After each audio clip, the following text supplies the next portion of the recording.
Hi there, everyone. Welcome, welcome. So, welcome.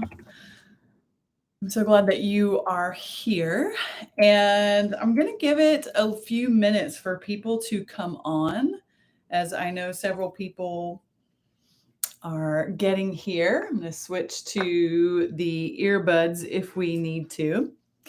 For those of you that don't know me, my name is Akasha, and I am really here on the planet to help people with very tangible tools for their awakening process or journey.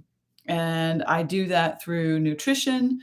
I do that through meditation, through yoga, which is maybe what drew you to this series, as well as harnessing the gifts of culture, of travel, of all these different aspects that have been parts of my own personal journey of awakening. This series, Alchemizing Your Awareness in Asana, has really been birthed from this path that I've been on of teaching people to be yoga teachers. In teaching other people to be yoga teachers, I often get a lot of the same questions. And I'll put a link to the Seeker Sanctuary, which is a space where I have all kinds of classes and courses and free offerings. And you can check those out. What I have noticed in my teacher training programs, I have a 200 level training program and a 300 level training program. Consistently, there's this question of, am I doing it right? Or with yoga poses, especially beginners. I love teaching beginners. They're some of my favorite students always. I've been teaching for over 27 years, actively teaching yoga for over 27 years. So I have a depth and breadth of not only the asana, but also the philosophy, the integration of the lifestyle in your day to day life, and shifting your awareness as you navigate this path that is your life, right? And I wanted to share this series here on YouTube because there's so many videos out there about how to do this pose, how to do that pose, how you might be doing it right or how you might be doing it wrong. And I really want us to start getting out of this micro concept of yoga and asana. And I want us to go back to the macro or the big picture of this is a practice of awakening. This is not an exercise program. Yes, you do feel good, and it is a wonderful thing to do. It is a practice and a path of devotion and dedication and so many other things that I could say about that. But what I really wanted to talk about today to kind of set the tone for the other days where we start diving into the postures is to just give you a little taste of how this will unfold. So each day we'll be here meeting and live at 4 p.m. This will be in a playlist titled Alchemizing Your Awareness in Asana. Asana is the Sanskrit word for posture or pose. And if you're new to yoga, this is going to be a really awesome series for you. If you are well practiced in yoga, this is going to also be a very awesome series for you because consistently there's always this question that comes up. How should it feel? What does it look like? Am I doing this right?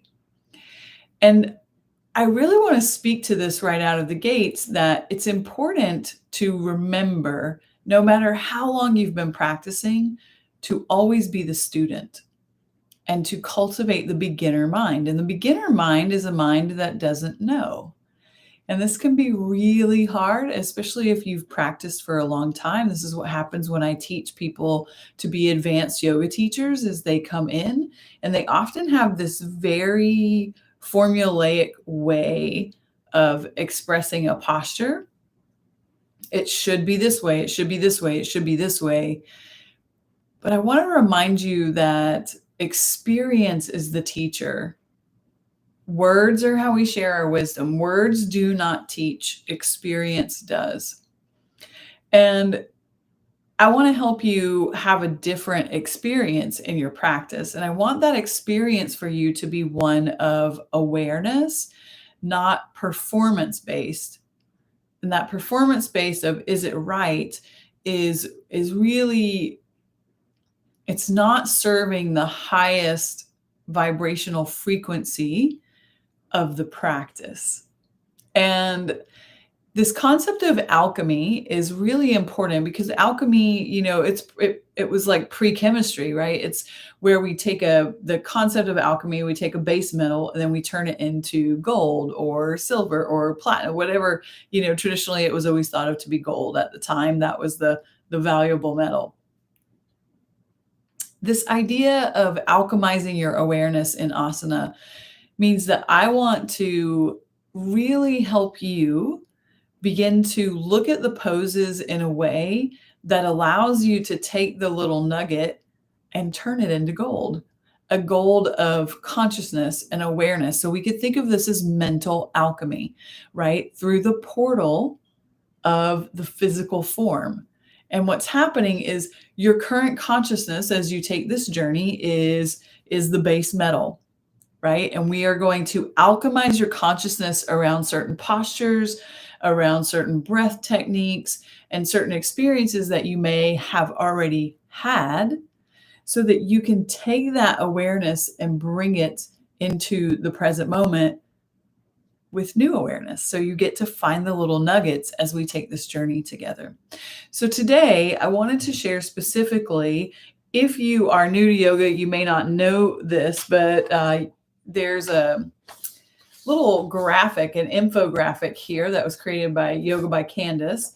And this is a really awesome little graphic to understand how to use your hand in down dog, table pose. And I'll make sure that there's a link to this graphic right underneath the video once it's up inside of the playlist.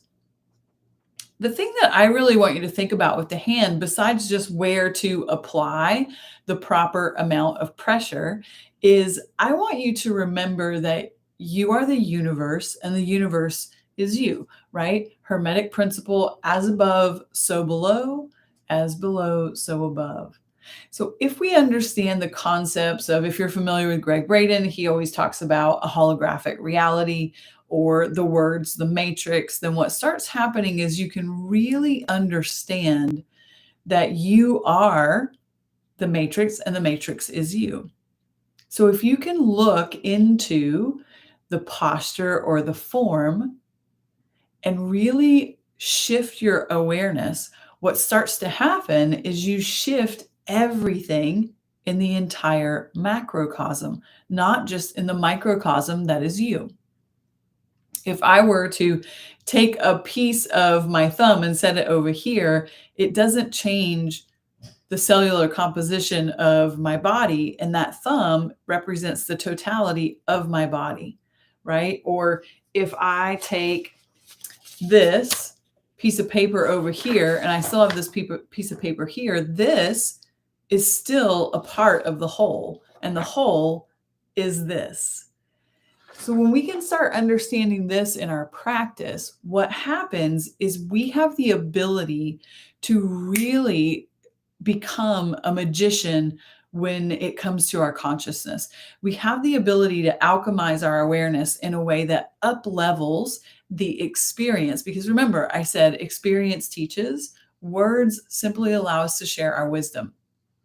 So today, what I want to offer you is not only this infographic of clearly like how to avoid wrist pain, because that's the number one common complaint of beginner yogis, as well as advanced yogis trying new poses. But what I want to do is talk to you about your fingers and how they represent the elements or the Mahabhutas. Mahabhutas is a way to say master elements. Every element in the world is also here. And when you understand how to tap into these elemental aspects inside the posture, you are literally aligning macrocosm and microcosm. This is why we chant Om, right? Ah, U, M. Those are the pervading forces of physics. Ah is Brahma, that's creation. U is Vishnu, that's maintenance. And is Maheshvaraha, also known as Shiva, which is destruction. So those forces of creation, maintenance, and destruction are happening inside of us on a cellular level all the time. So when we can tap into these very succinct elemental aspects, what happens is we start unlocking codes is the current language, but we could also just say we start shifting our awareness based on our new experience that we're having. So I want you to just think about, not only the infographic that I'll share, but we're going to go through your thumb is the element of Agni or fire, right? Your pointer finger is the element of Vayu, which is air. Your birdie finger, as it often gets called in America, which I'll make that make sense soon, is Akasha, like my name, Akasha. This is space. Your ring finger is Prithvi, or this is earth. And then your pinky finger is Jala, or this is water. So those 5 elements, water, earth, space, air, and fire, they're all right here, and you can tap into them. In my many, many years of study, 27 years of teaching, and even more of that studying yoga, what I've consistently seen is people do postures on their hands and they roll the energy out to be very heavy in the pinky and the outer edge of the hand. And as they do this, it really disconnects this space right here, right? And this space right here is very, very powerful if we think about that from the elements of fire, air, and space. So if you rely really heavy on just 2 elements, the other elements would naturally be out of balance, right? So if you're familiar with Ayurveda, which is the sister science of yoga, it talks about how to keep a balance of elements through your doshic makeup, right? Your Vikruti and your Prakriti. And I'm not a certified Ayurvedic practitioner, but I have been practicing Ayurveda since I was 19. And I'm very well versed in dosha and elements, etc., which is why I want to bring this knowledge forward and really help it make sense to your awareness. So I'm also an astrologer, and what I can tell you is that pretty much cross-platform, this is considered the ego finger. And this is representative of air, right? So mental space could be a great example of air. And Akasha would be space, which is everything that contains the other elements. So if you're going into a pose and you're putting all of the pressure here, but there's no connection here, what that can often mean is that the ego is running the show because it's not being shown a disciplined path. And this is really what spiritual paths are about, right? They allow us to get grounded in the body so that we can not be overrun with the egoic experience of all of those beautiful senses, right? So let's go back to this idea of the fingers, the hand, and the elements. If we understand that the elements are alive within us, we also recognize that our body is reflective of the universe as a whole. We are a microcosm within the macrocosm, yet the macro is also inside of us, and we are inside of the macro. This is that Hermetic principle, if you just came on, that I was talking about, as above, so below, as below, so above. We could also say as within, so without, as without, so within. If we start really thinking about these elements, you'll notice that I have some writing here on my hand to really help you understand how powerful this can be.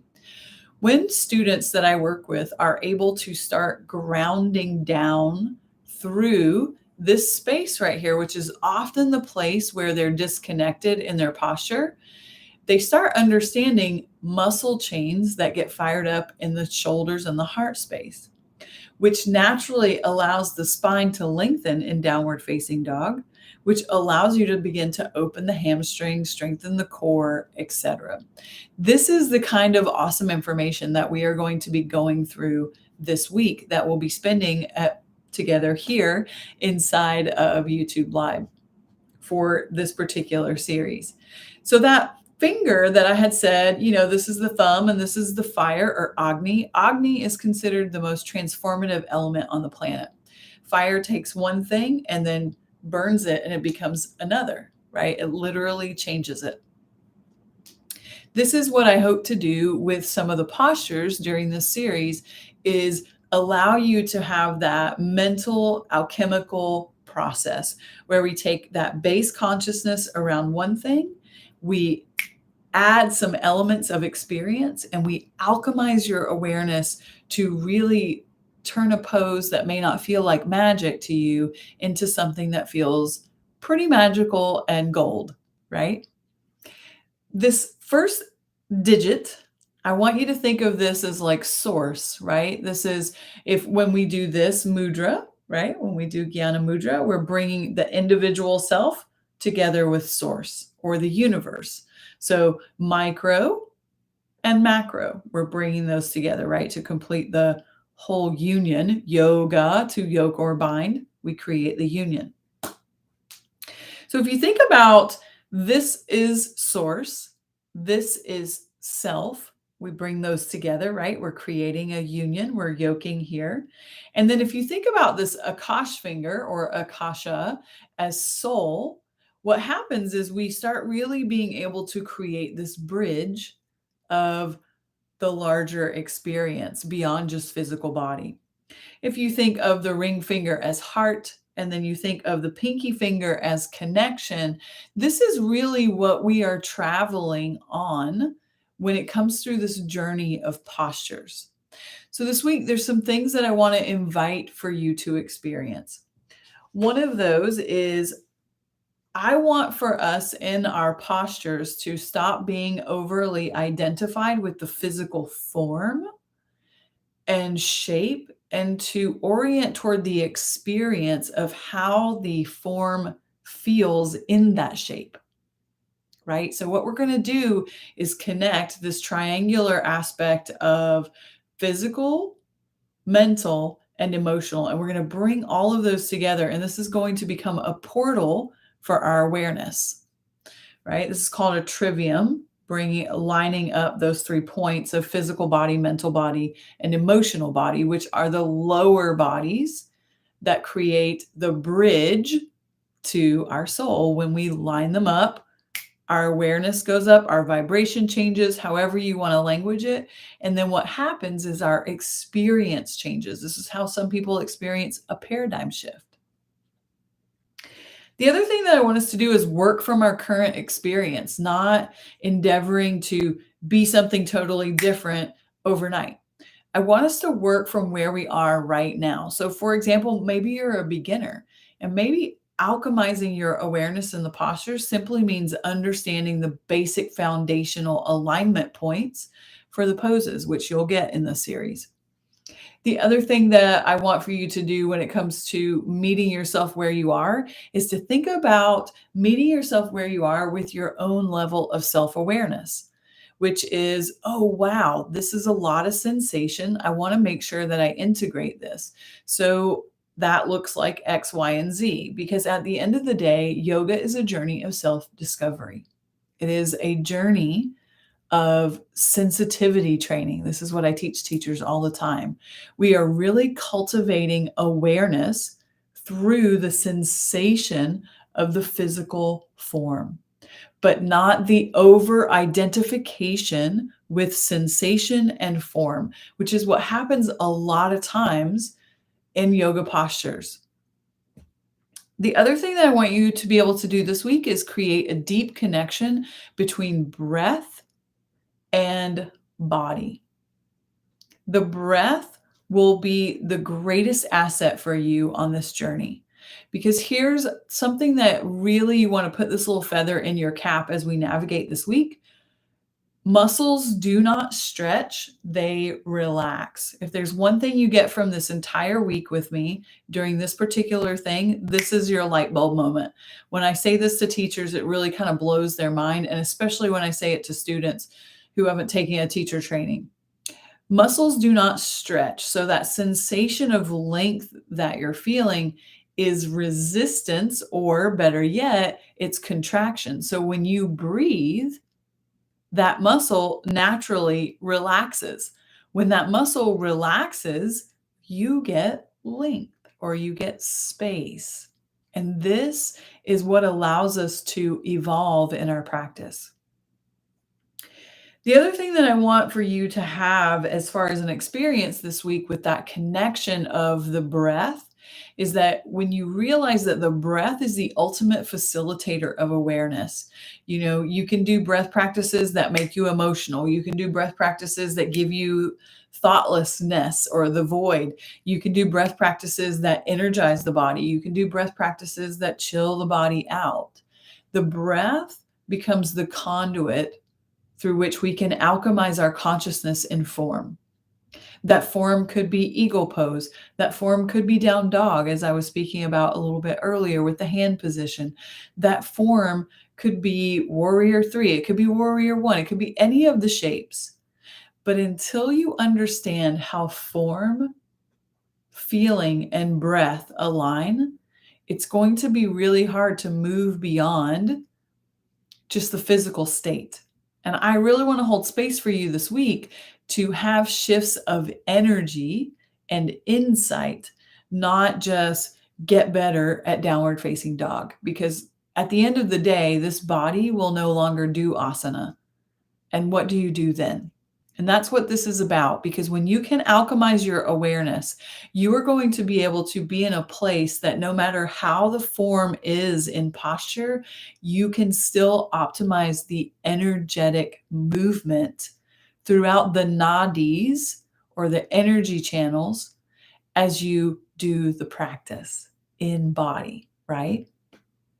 There are some yogis who they don't even need to do the form anymore because they can mentally and breath-wise put their body through the form, and it's as though they've already physically done their sun salutations or their vinyasa flow because they've meditated and gotten so deeply within that they've moved beyond just the physical, and they can actually alchemize their form through those elemental forces that we talked about at the beginning here. The other thing I want to really have you experience this week is energy movement. So if you have places in your body where there's stagnant energy, if you have places in your mind where there's stagnant energy, or places in your emotion where there's stagnant energy, I want for you to be the magician of your own experience. Because at the end of the day, it really comes down to this. Every breath is a birth and a death. When you inhale, that's life coming into you and moving through you. When you exhale, that's life moving out of you. It's complete, it's done. And that space between the breath, that space between the inhalation and the exhalation, that is the expression, that is your existence. And if you can harness the coalescence of energy in that space and allow that to cultivate prana, life force in form, you are going to have experiences this week that will blow your mind. And I love blowing people's mind, especially when it comes to yoga asana, because we are so much more than physical form. We are energy that's in a body. And when this body finishes its time, our energy is forever. So I want to wrap up today with a reading from the Yoga Sutras. And I love this version by Swami Satchidananda. I've had this same book for, oh my gosh, like almost 24 years. And what I want to read here is about yoga practice, right? And this is on page 51 if you happen to have this same book. It'll be somewhere around there depending on the edition. Remember, yoga practice is like an obstacle race. Many obstructions are purposely put on the path for us to pass through. They are there to make us understand and express our own capacities. We all have that strength, but we don't seem to know it. We seem to need to be challenged and tested in order to understand our own capacities. In fact, that is the natural law. If a river just flows easily, the water in the river does not express its power. But once you put an obstacle to the flow by constructing a dam, then you can see its strength in the form of tremendous electrical power. You are energy, not just body. This week, I'm looking forward to working with you here on this YouTube series to help you alchemize your awareness by tapping into the gateway of physical form for your own awakening and ascension journey.